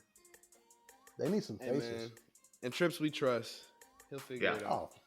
I trust He'll Trips figure it out. tremendously. Yeah. Anything else from Monday Night Raw, Clash at the Castle, that you guys can think of that you guys want to get into? Yeah. I want to bring this up. So Okay. Johnny Gargano re-debuted 2 weeks ago? Yes. Like showed his He's had- face again, yeah. He's had a digital segment, and that's been it. This is They another. advertised him though. To come up, They did? he's supposed to be wrestling. Okay, it feels like they kind of didn't fully execute the Gargano return like I thought they were going to. See, I disagree. I think you bring him back, you have him cut the promo with Austin, but then again, even though you brought him back, you still had things you had to do that Johnny wasn't involved in at all. Like, I don't know if you bring him back and you can't just throw him. You can't throw him right into the thing with Austin and have a match at Clash. You just can't. Yeah. You know, Austin was going to play such a big part in the main event. Like, if you believe that Austin was going to cash in at Clash, no way he should have a match before that. No way. And again, Johnny just came back. Like, not only do you you know what he can do in the ring, and you know how American crowds are going to pop for him. You don't know what a UK crowd is going to do for him, and you don't have enough. You didn't have 4 weeks to build that whole thing with him in Austin. Yeah. Give it time, J-Mo. Okay. It's All right. Give it time. I just know and I know that they said he's gonna. I think next week on Raw he's gonna be wrestling. I know that they said that he was gonna be debuting very. Give it time. Okay. All right. You put Johnny wrestling in the ring. Good things are going to happen. Okay. All right. No matter when they do it. I'll and trust me. And Triple H knows that better than anybody. Okay. All right. Because I can only imagine what the conversations were like at Titan Towers when Triple H told his father-in-law that he was going to put a title on Johnny Gargano, a guy who had never held a world title in any of the major promotions. Vince goes, who? Exactly. Who? Johnny who? I can see it. Exactly. Could see Oh, it, but Vince goes, oh, you probably meant that Johnny Morrison guy, you know, the king of the flippy flip stuff. And Trips is like, no, Johnny Gargano. No, John Morrison doesn't work here. Like, what? He doesn't? Didn't we fire him already? Give him his walking papers. Okay. Yeah. But no, as far as the Clash and Raw, man, I can't think of any other events. The Dexter Loomis stuff is hilarious. They are really like the whole creepiness of him. They are booking that so great. I wonder where it's gonna go with the Miz. We I don't got know to if see they're some booking it kidnapping great or if stuff. Dexter Loomis is just creepy. Yeah. Both. It takes two to tango though in that equation. The booking makes it even creepier, especially like the different camera angles and stuff. Like it's and Miz selling it. It's all great. It's all good shit. You know what I my don't know favorite the part end about result's this gonna whole be. like Miz Dexter Loomis thing is the backstage interviewers asking the Miz like, "Hey, so what happened?" Miz like, "I don't want to talk about it." It's just so funny to me. It is. And It's Tommaso like, what is Ciampa's he like, doing to "Hey, him? he doesn't want to talk about it." You're like, "Yo, the fuck is going on, man?" It's very much a Buffalo Bill type feel to this whole thing. It puts the lotion on his skin, or else it gets the hose again. Yeah, He's I just definitely can't got wait Miz for trained Dexter up Loomis to somewhere. show up on Miz and Mrs. just chilling in the background. That's what we need, man. That's long-term booking, if anything. Come on. Yeah, I would Come love on, it. producers. I It would only love makes it. sense. Big But fan. no, I think that's for the most part, Dub. That's all we got, man, from Raw and the Clash. Clash was amazing. I don't think there was one bad match on that card. Like, Not at all. Not at all. so I can't No. complain. And like to J-Mo, your point in closing, less is in fact more when we're Yes. talking about our pay-per-views. Hey guys. Also- Hey guys. Huh? Huh? You guys want to piss off E-Ray even more than we already have by agreeing so much? No, I don't want E-Ray to kill me. Okay. He will come We're for gonna- me first. We're gonna piss off E-Ray even more than we already have, and we're gonna backtrack. Oh, no. Oh, I'm not shit. involved in this. I'm not. He Because ain't involved. here to I stop want- it though. I want to hear BA's thoughts on the post-media scrum Yes, and I the thought I missed drama it. of AEW. Oh, you missed it by like Oh, 30 you missed minutes. it. Yeah. I But figured. but- I knew that was opening up. That was opening heat. I was okay. Yeah. with But missing I it, man. want to hear your thoughts. So, E-Ray, we are Ugh. backtracking. yes, BA. Before you give your thoughts, though, I just want to do something for E-Ray. A backtrack to the backtrack. Oh, Back to J-Mo. the backtrack. Oh my god, he might drive to fucking Ohio and kill you, J-Mo. Yeah. This is Um, weird. Anyways, so we all talked last week. We gave our picks. Dub will be cashing in his bet on the next weekend's pod because his picks were so bad. He killed the Queen of England. Yes. And also next week is the return of Jeopardy. But BA, hit us with that media scrum. Oh man, where do I begin? So I wake up Monday morning and I see. Did you feel like P. Diddy? No, did not feel like P Diddy. That's because I fell asleep with All Elite Wrestling on my computer. You fell asleep with 11 matches to go. Yes, Thank God we exactly. have Monday off. I couldn't imagine trying to be at work and scroll through that shit. But BA, continue. No, not at all. So I woke up like the Dave Meltzer and Brian Alvarez like nonsense, like first thing that popped up on my YouTube feed, because I was gonna go back and make sure I saw what I saw or thought I saw was MJF at the end of that event, showing himself as the Joker, which was great, by the way. The ladder match was weird, but the booking of it all was amazing. But the scrum though, man, I know we're not supposed to pick sides in this whole thing. It seems that's the vibe I'm getting in the IWC right now. We're all just supposed to be mad at everybody because wrestling, but y'all gotta give my guy Punk some props, man. He didn't have. I know he was feeling in the emotion of everything after the match, but I just love how nonchalantly he just was going in. Some people will say, "Why did he bring up Colt Cabana?" It's because people were talking shit, so he wanted to lay it out, man. And furthermore, just as the day continued on, hearing about the things that happened after the scrum with the Young Bucks and Omega getting bit, sounding like a segment on Jerry Springer. It was wild. It was just wild to hear. It's gonna be a legendary Dark Side of the Ring or some sort of documentary about that whole evening and how it basically changed AEW. This is an event-changing thing, and even more so, people were saying that this is the best this is the best thing that could have happened for AEW as far as them getting eyes that people give a fuck, because it's the most viral thing that's happened in wrestling probably since the pipe bomb. Let's be real, the OG pipe bomb.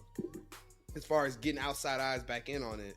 So it's unfortunate what happened, but at the end of the day, I'm going to forever say it just because I don't agree with this whole, like, we got to stand up for our indie brothers, even though we have no idea what the truth is, but we're not going to let CM Punk come in and throw his weight around. I'm a Punk guy for life after this. Fuck everybody else. Fuck the EVPs. All about Punk. I hope those dudes get their title stripped, because there's no way in hell that anybody with those titles should be behaving that way. So that's my newsflash. take. They already did. No, they did. Like good.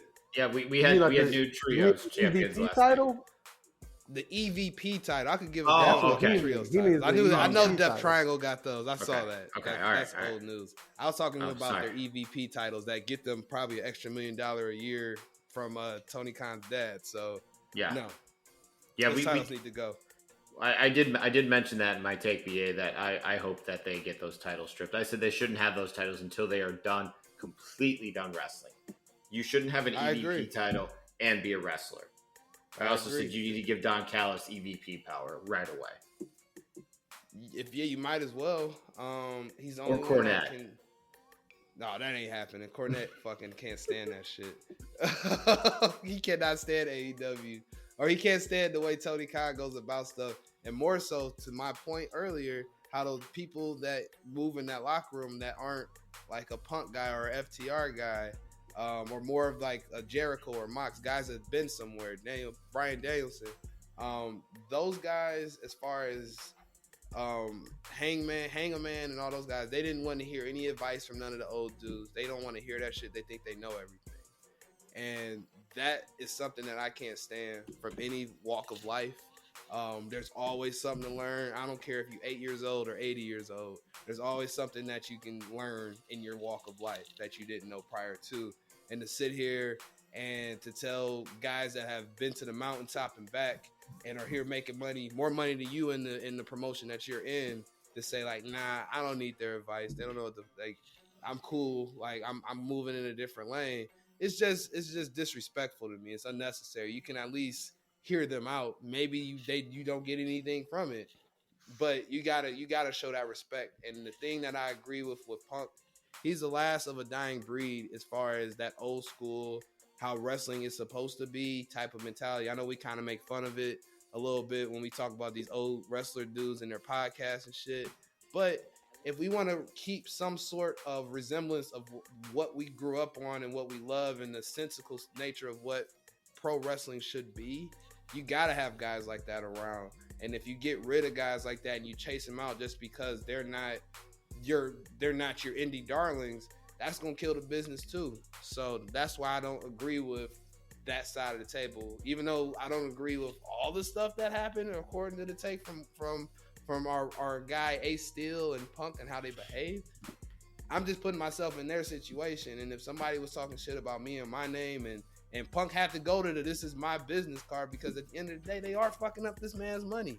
He's trying to show that, hey, I can be like Hulk Hogan too and put $1 million house on my back off of my name. He has something to prove, and it's evident from that fucking scrum, because Tony was just getting fucking cucked that entire time. As far as him just sitting there and taking it, that this man's just talking about my company like it's his, and I can't say anything about it because he's kind of right. I'm giving you $5 million. If I knock out the EVP and don't get fired, that is my company now. Yeah, he set it up. Even if that fight never happened, Dub, you got to address his language in that scrum. In my opinion, he was talking crazy. Because Tony just kept going. I should have just said no comment. I should have just said no comment. As CM Punk just is slugging spin drifts. Yeah. Yeah. Yes, he is. Shout out to Spindrift. I saw that and appreciated it. I was like, straight edge lifestyle. I was like, there we go. I think grapefruit. Yeah, pineapple actually. But you know. But BA, to your point about Punk and like kind of how he was like behaving and like how the business is, from the one day I spent working in the biz, I can tell you this is a business built on respect. 100% respect. So from that standpoint, just from working in it in a fucking day, I can tell you like, oh, you disrespected guy. Somebody from Punk's era, somebody from Punk's ilk, they're gonna see you about it. And like, and I was telling J-Mo, I think the same thing kind of happened with Cody, where like you had these guys over here in the elite and they were kind of doing their gossipy little thing and getting Tony's ear. But Punk has such a respect and a reverence for the business that he just decided to walk away. Punk from Chicago. Yeah. If you don't know how the Chicago boys get down, guys, shoot me a DM and I will let you know how them Chicago people get down. It's very similar to our Detroit guys, our Cleveland guys, our Columbus guys. The Midwest, if you're from the Midwest, and shout out to Lo, because he always says this on Inaudible Ruckus, you built different. And there's certain things you're going to tolerate, and there's certain things you're not. And the fact that there was not proven that the EVPs was saying this stuff about Punk and Colt, and he's the reason why he's getting fired and moved to Ring of Honor, which is ridiculous. Who gives a fuck? They were acting like Colt Cabana was getting booked as a main eventer on Dynamite every week. That's another thing that pissed me off about this. Colt Cabana hasn't seen Dynamite in months. That's what I'm saying. Like he was on Dark. Every time, you know how I would never watch Dark. When I see it on my YouTube feed, I can just look at the picture. Shut up, J-Mo. Fuck off. I would just see the picture of who's gonna be on the show. Colt Cabana, like just like Old Faithful in the back with them thumbs up with the Dark Order, doing what he does, standing like a fucking mannequin during matches, not doing nothing, just being weird. Sharing a bank account with his mother. There you go. That was kind of a low I was a little out of line. I was like, yo, what's going on here? I was just gonna be like, hey, maybe he just makes sure his mom is okay. Like he's just like making sure his mom, because I was like, there's lots of sons on their mom's bank accounts. Like in the business I work in, like I see that all the time. Just because they want to make sure something happened to mom. Oh no, that's I didn't know moms was that young. No, Colt is that old. Yeah, still sharing. But if you can be a joint. I mean, sharing is different, but to just be that's like my point. Sharing is one thing. Being on an account to make sure your people is good. I totally get that. I'm from the hood. I get that. Yeah, big facts. But if he's dipping in there like, hey, ma, I saw your Social Security just came in. Can I borrow $300? That's fucked up. Yeah. Big time. Don't worry, Mom. I'll Venmo you back for it. What's Venmo? Don't worry about it, Bob. Right, exactly. This guy Tony's gonna cover it. Don't worry about it. I got you. Tony. I see that Venmo just hit your account. I need another $300, Mom. Terrible, man. But no, like I said, Punk. You gotta think Punk was brought up by Harley Race, man. Harley Race was about as old school and hard nosed as it gets. Like, you hear some of the stories about Harley Race driving Punk around during his earlier days are great. So that's why I just, like you said, in your one day of hanging in that indie show you were at and working it, you saw just that indie spectrum of it. Like, this is all about respect and guys It's like kind of putting each other. respect.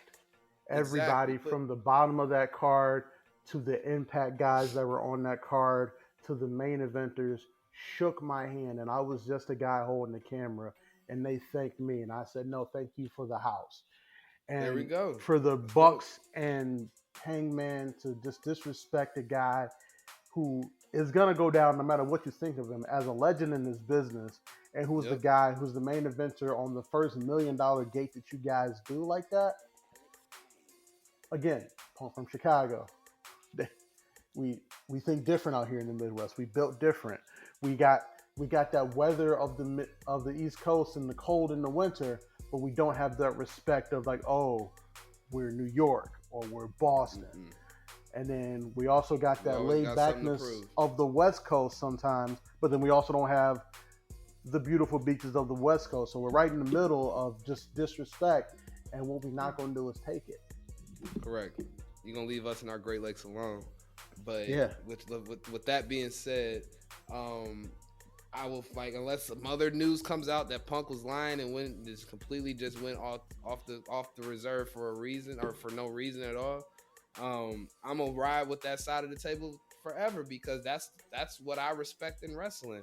CM Punk is the reason why I even gave a fuck to look back at wrestling in 2011. I wasn't watching wrestling until I was just on my Yahoo News at my job, and I saw something about Vince McMahon about to fire somebody for going into business for themselves. I'm like, who the fuck is this CM Punk dude?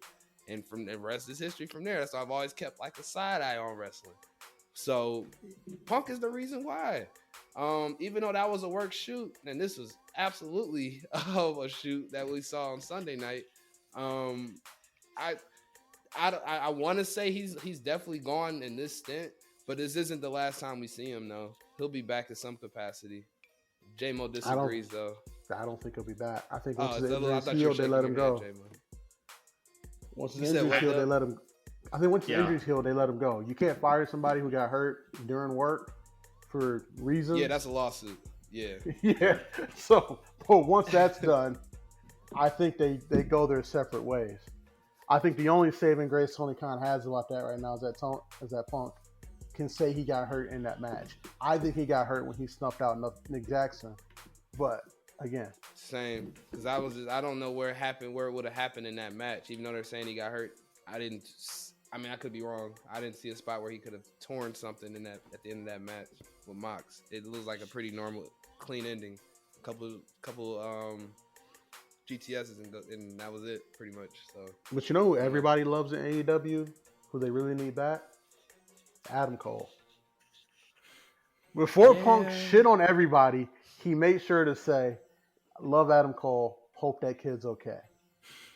Because Adam Cole probably respects him and respects the business. He absolutely Adam does. Cole ain't do nothing to AEW but get his money, love his girlfriend, and have banger matches, and that was it. And everybody was trying to body shame him and buy his J's. And buy his J's. Don't forget about his J's. And buy his Jordan ones. Yeah, we're not gonna talk about that Halo outfit he wore at Full Gear. But we're done. We're done talking about that. BA. Keep bringing it up, Jesus. That was. You outfit shamer. So you outfit shamer. You. Hey, look, man. We're not gonna body shame Adam Cole, but we will definitely outfit shame him. Yeah. Oh, big. We all make mistakes. Dub, unfortunately, you made 11 of them last week, so it's fine. You know what, J-Mo? J-Mo, not only can you eat a dick, you can eat a bag of dicks. I think it's time for us to get out of here, as we've pissed off E-Ray to like the umpteenth degree. Yeah. He's probably like Super Saiyan God mode pissed off at J-Mo right now. So you guys have pissed him off, but yet I'm going to be the one that feels the wrath. Yeah, that's the point. And for the record, E-Ray, usually I'd agree with you that backtracking is ridiculous, but this is a very special episode. It's like back in the day when we would have those episodes of sitcoms, E-Ray, where it'd be two-parters. This is a special episode. Yes, this is definitely a very special episode / to be continued type of situation, because it's rare that you have people really like a whole top half of a roster get suspended / fired, and the show must go on. So sorry, E-Ray, but not sorry. Love you, brother. BA, drop your socials on the people and let's get on out of here. Oh, here we go. My non-existent socials. You can check me out at nowhere, but this illustrious podcast, though, this amazing foursome of the four horsemen, though, you can check us out live tweeting, liking, and all sorts of nonsense on Twitter at Let Me Book Pod. Come join the fun. Our follower train is growing every week. If I'm not grinding, our illustrious tribal pod chief is picking up the slack because this is what he does for the family. Thank you for telling me that you weren't going to be on. I had some fun with the people. I'm not going to lie. I was like, oh, BA's not going to be running the Twitter during the live tweets? Oh, shit. Log in. Yeah. I had some fun. I was like, damn, like BA must be having fun over here. Yeah, it'd be a good time, man. When I can get in there and really do it the way I want to. But yes, that's where you can check us out. Check us out at Let Me Book Pod on Twitter, baby. J-Mo, hit the people with your socials. Instagram and the Twitter twatter machine, Y2JMO. Also, you can find me on the weekends being BA's limo driver. I am his white Virgil. Hashtag white Virgil. Hashtag white Virgil. Also, CM Punk was right. Damn right, J-Mo. Hashtag Punk was right. Hashtag. So, yeah, I mean, BA, again, the king of the backtrack is back, bitches. E-Ray, come find me, bro. I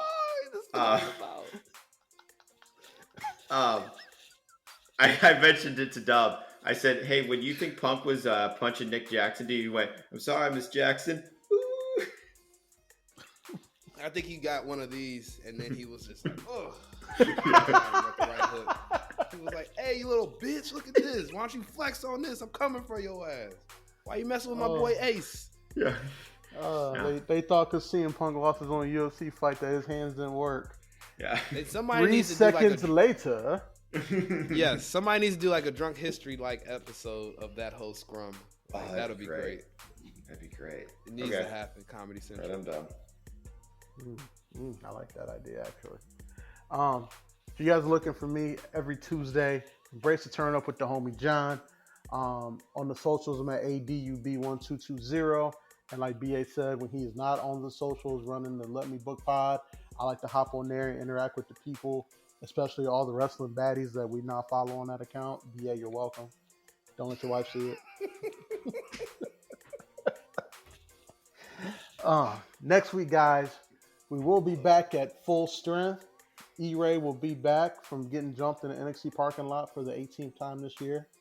And we are going to do a full retrospective on NXT 2.0, as it will be the 1-year anniversary of NXT 2.0. And I think we have a little bit of time before the Extreme Rules bill kind of gets going. So this will be our first retrospective, guys. I feel like don't forget about Jeopardy. And Jeopardy will be back. Yes. I feel like, Dub, every time we try to do something like this, something crazy happens. So hopefully no Oh, fighting. you mean like the past 3 fucking months? Yeah, I was going to say, hopefully no shoot fighting. Hopefully no sexual scandals. It takes all the fun out of it. You and Vince both, J-Mo. You and Vince both. You know, I say we're going to do this now, and then, you know, I'm looking at my phone, and Arn Anderson's really going to shoot somebody. Yeah, he is. I'm going to grab my Glock. Like, 9 millimeter. God damn it, Lee. I love that. Love that. Fucking. You were right, BA. Something crazy. All right, guys. If nothing crazy is going to happen, we're going to have a full NXT 2.0 retrospective of what we thought for the past year of how the new rebrand of that brand has grown. You're going to pay off your bet. Oh, I'm going to pay off my bet. I'm going to pay mine off at some point, too. I know. I ain't forget about hunching. Hunch y'all all see over me the on the timeline. Twitter feed hunching one day. Yeah, that's right. It's coming You gotta get at some point. You gotta get the kids involved too. Yeah. I was gonna say, yeah, it's probably gonna be me and my kids doing some cute. Yeah, shit, you gotta do the. Yeah. You gotta like, I don't know. After hunching, you gotta like hit one of your kids with the twist of fate or something. Children's services get called. My daughter Avery was about to do a swanton off the couch at my mother's house earlier today. I pulled her off the couch. She counted for the 3 count. I'm like, she gets it. Or better That's my yet, daughter. you gotta have like the kids like lying down. You gotta be getting ready like to hit a swanton on them, and then your wife hits you in the back with a chair. Oh. Because obviously you can't swanton the children. We gotta book that out. Yeah, exactly. I'm here for it. I'm telling you, man. Just let me book the territory. I got it. Yeah. That's why we do. All right, guys. Until next time, remember that wrestling is everything and everything is wrestling.